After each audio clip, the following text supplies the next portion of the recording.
प्रधानमंत्री नरेंद्र मोदी ने अपने तमिलनाडु दौरे के दौरान भारत के पहले वर्टिकल लिफ्ट समुद्री पुल नए पम्बन रेल पुल का उद्घाटन किया।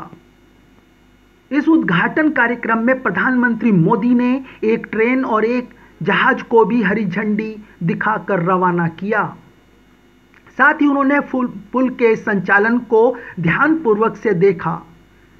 इस अवसर पर केंद्रीय मंत्री अश्विनी वैष्णव ने कहा कि यह नया पम्बन ब्रिज रेलवे इतिहास के सबसे महत्वपूर्ण पुलों में से एक है। यह समुद्री जल में बना पहला वर्टिकल लिफ्ट रेल ब्रिज है।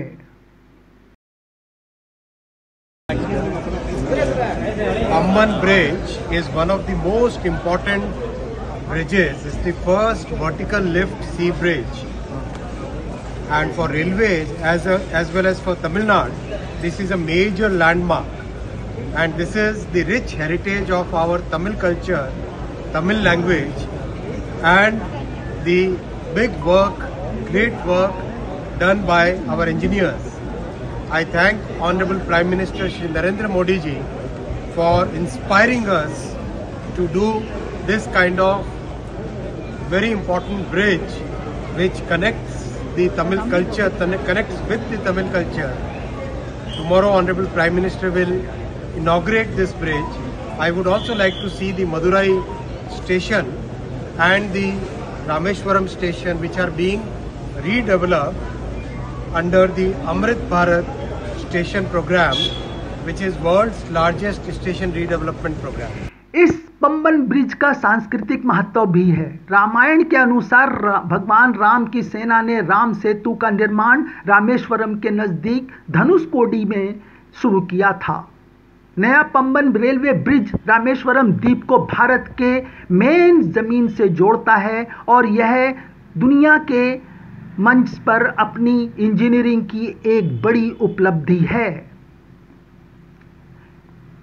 इस पुल की लागत 550 करोड़ रुपए से ज्यादा की है। यह ब्रिज 2.08 किलोमीटर लंबा है।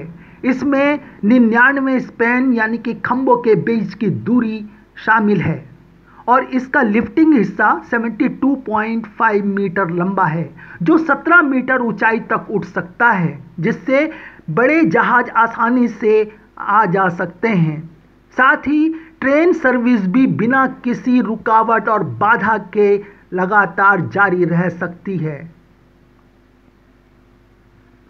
पहला पम्बन ब्रिज 1914 में ब्रिटिश इंजीनियरों ने बनाया था। यह एक कैंटिलीवर यानी कि लोहे और लकड़ी का बना हुआ पुल, जिसको सहारा देने के लिए दीवार से बाहर निकलता हुआ डिजाइन किया गया ब्रिज था। इसमें एक शेरजर रोलिंग लिफ्ट का हिस्सा था। यह समुद्र में खुलकर जहाज़ों को आने जाने का रास्ता देता था। एक सदी से अधिक वक्त तक यह ब्रिज तीर्थयात्रियों, टूरिस्टों और व्यापारियों के लिए जीवन रेखा की तरह काम करता रहा।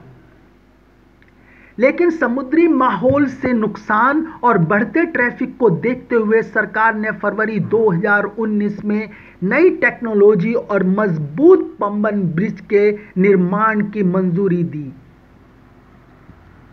नए पम्बन ब्रिज का निर्माण रेल विकास निगम लिमिटेड ने किया है। यह रेल मंत्रालय के अधीन एक नवरत्न कंपनी है। ब्रिज निर्माण के दौरान समुद्र की तेज लहरें, तेज हवाएं और खराब मौसम जैसी कई बड़ी चुनौतियां आई। यह इलाका चक्रवात यानी कि समुद्री तूफान और भूकंप के लिए संवेदनशील है। इसलिए इंजीनियरों ने बहुत सोच समझकर और एक मजबूत डिजाइन का यह पुल तैयार किया। कुतुब मेल के लिए आनंद Chaudhary, Tamil Nadu.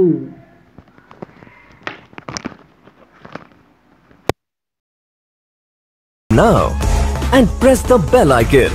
Never miss an update.